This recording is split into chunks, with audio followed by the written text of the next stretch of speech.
नमस्कार। संस्कार science academy गुढ़ाकोट जी की ऑनलाइन क्लास में आपका फिर से स्वागत है। हम हिंदी की क्लास में पढ़ रहे थे। पिछले कालांश में हमने पढ़ा तत्पुरुष समास, और तत्पुरुष समास को हमने 6 भागों में विभक्त किया और उसके 2 भाग हमने पढ़े, कर्म तत्पुरुष और करण तत्पुरुष। हमने पढ़ा कि जब समास विग्रह करते हैं, समस्त पद का समास विग्रह करते हैं, तो उसमें जो कारक विभक्तियां होती हैं उन कारक विभक्ति चिन्हों को जोड़ दिया जाता है। अनेक उदाहरणों के माध्यम से हमने समझा। आज उसी क्रम में तत्पुरुष समास का तीसरा जो भाग है संप्रदान तत्पुरुष, उसके बारे में आज हम चर्चा करेंगे। तो तीसरा जो है वह है संप्रदान तत्पुरुष। संप्रदान तत्पुरुष, देखिए तत्पुरुष समास की परिभाषा पढ़ते समय हमने पढ़ा था कि समास में पहला पद संज्ञा होता है, दूसरा पद प्रधान होता है, और इसमें कर्म कारक से लेकर अधिकरण कारक तक की विभक्ति चिन्हों का लोप होता है। जिसमें पहला जो कारक के भेद 8 होते हैं, उसमें पहला जो भाग है, पहला जो भेद है कर्ता, और अंतिम जो है वो जो कारक चिन्ह है उनको छोड़कर बाकी कारक विभक्तियों चिन्हों का लोप होता है, यानी कर्म से लेकर अधिकरण तक। तो आज हमें संप्रदान तत्पुरुष के उदाहरण पढ़ेंगे। उसमें इसकी जो संप्रदान तत्पुरुष होता है उसकी कारक विभक्ति होती है के लिए। के लिए विभक्ति चिन्ह होता है के लिए। जैसे उदाहरण के लिए समस्त पद समास विग्रह। समस्त पद समास विग्रह है। जैसे हम उदाहरण के लिए देखेंगे,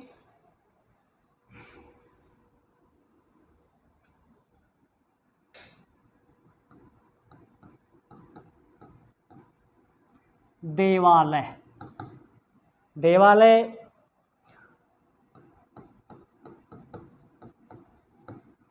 रसोई घर,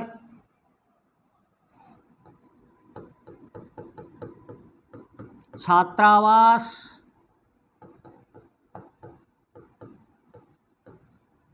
विद्यालय, इसके अलावा हवन सामग्री,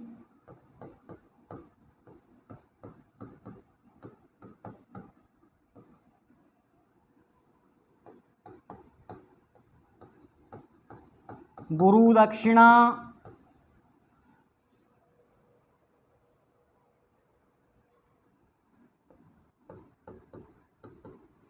आवेदन पत्र। ये हमने कुछ उदाहरण लिखे हैं।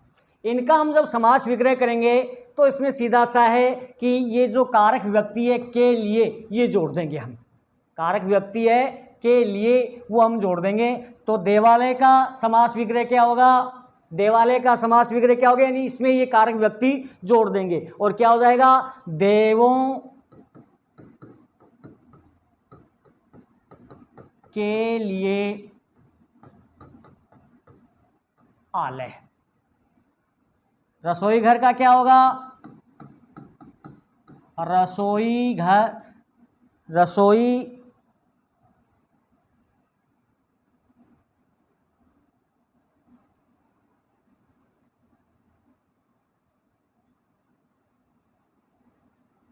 रसोई के लिए घर। छात्रावास छात्री के लिए आवास। विद्यालय विद्या के लिए आलय। हवन सामग्री हवन के लिए सामग्री। इसके बाद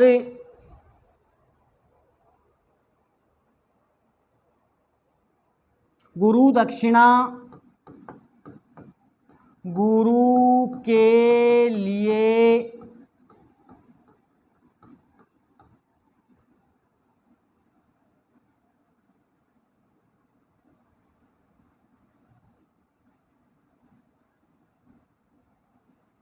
गुरु के लिए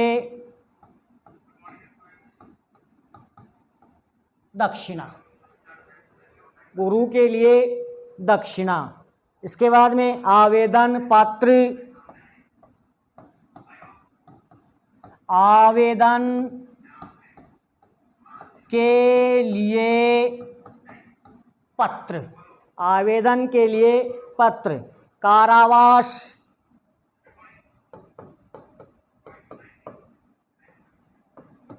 कारा के लिए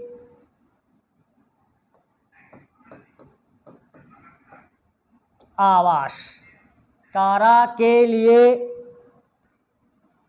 आवास। यानी इसमें के लिए विभक्ति का लोप होता है। जिस तरह से हथकड़ी, हाथ के लिए कड़ी, हाथ के लिए कड़ी। चिकित्सालय,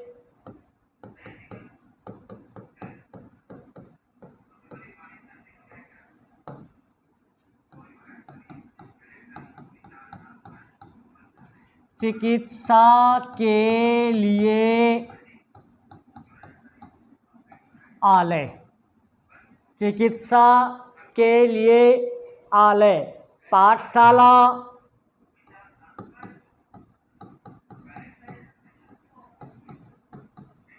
पाठ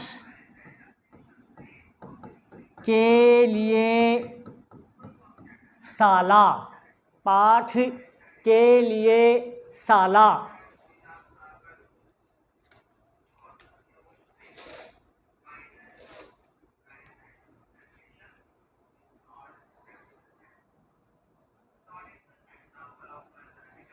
तो ये था अपना संप्रदान तत्पुरुष। तत्पुरुष समास में ये अपना भेद था। संप्रदान तत्पुरुष, संप्रदान तत्पुरुष की कारक विभक्ति हमें ध्यान में रखनी है। संप्रदान तत्पुरुष की कारक विभक्ति होती है के लिए, और इसका समास विग्रह करते हैं तो समस्त पद का समास विग्रह करते समय इसमें के लिए विभक्ति जोड़ दी जाती है। उदाहरण के लिए जैसे पहला उदाहरण है देवालय, तो इसका समास विग्रह क्या होगा? देवों के लिए आलय। यानी समस्त पद में के लिए नहीं जुड़ा हुआ था, समास विग्रह किया तो हमने इसमें के लिए विभक्ति कारक चिन्ह जोड़ दिया। जो कारक के लिए कारक विभक्ति है वो कौन से समास का उदाहरण, कौन से कारक का चिन्ह है? संप्रदान तत्पुरुष। इसलिए हम संप्रदान तत्पुरुष के नाम से जानेंगे। इसी प्रकार रसोई घर, तो इसका समास विग्रह भी क्या होगा? रसोई के लिए घर। अगला छात्रावास, छात्री के लिए आवास। विद्यालय, विद्या के लिए आलय। हवन सामग्री, हवन के लिए सामग्री। गुरु दक्षिणा, गुरु के लिए दक्षिणा। आवेदन पत्र, आवेदन के लिए पत्र। कारावास, कारा के लिए आवास। हथकड़ी, हाथ के लिए कड़ी। चिकित्सालय, चिकित्सा के लिए आलय। पाठशाला, पाठ के लिए शाला। तो समास विग्रह यानी तत्पुरुष समास में ही तीसरा जो इसको भेदों में हम बांटें तो संप्रदान तत्पुरुष है। और संप्रदान तत्पुरुष का समास विग्रह करते समय हमें क्या ध्यान रखना है कि इसमें के लिए कारक विभक्ति का लोप होता है और समास विग्रह करते समय के लिए विभक्ति ऐड कर दी जाती है, जोड़ दी जाती है। वैसे जो हम पूरे समास तत्पुरुष समास की बात करें तो इसकी सीधी सी पहचान यही होती है कि इस समास में का, के, की, में, से, पर, के लिए, के द्वारा आदि कारक विभक्ति चिन्हों का लोप होता है और समास विग्रह करते समय इसमें ये कारक विभक्तियां जोड़ दी जाती हैं। समास विग्रह करते समय ये कारक विभक्तियां जोड़ दी जाती है। एक बात और ध्यान में रखनी है कि जिन शब्दों के अंत में जिन शब्दों में आलय, शाला, घर, आवास, सामग्री शब्द जुड़े हों, कौन कौन से शब्द? आलय, शाला, सामग्री, घर, आवास, ये शब्द जुड़े हुए हों तो उनका विग्रह करते समय सदैव के लिए विभक्ति का ही प्रयोग किया जाता है। कौन कौन से शब्द? घर, शाला, आलय, सामग्री, आवास, ये शब्द हों तो इनका विग्रह करते समय सदैव के लिए विभक्ति का ही प्रयोग किया जाता है और वहाँ हमेशा संप्रदान तत्पुरुष ही माना जाता है। वहाँ कौन सा तत्पुरुष समास माना जाता है? संप्रदान तत्पुरुष समास ही माना जाता है। आगे हम चर्चा करेंगे, आगे जो तत्पुरुष समास का जो चौथा भेद है उसमें हम अपादान तत्पुरुष की चर्चा करेंगे। अपादान तत्पुरुष की कारक विभक्ति होती है से का यहाँ से का प्रयोग अलग होने के लिए किया जाता है। किसके लिए किया जाता है? अलग होने के लिए किया जाता है। तो नेक्स्ट क्लास में हम अपादान तत्पुरुष पर चर्चा करेंगे और अपादान तत्पुरुष के उदाहरणों के माध्यम से हम उसे समझेंगे। धन्यवाद।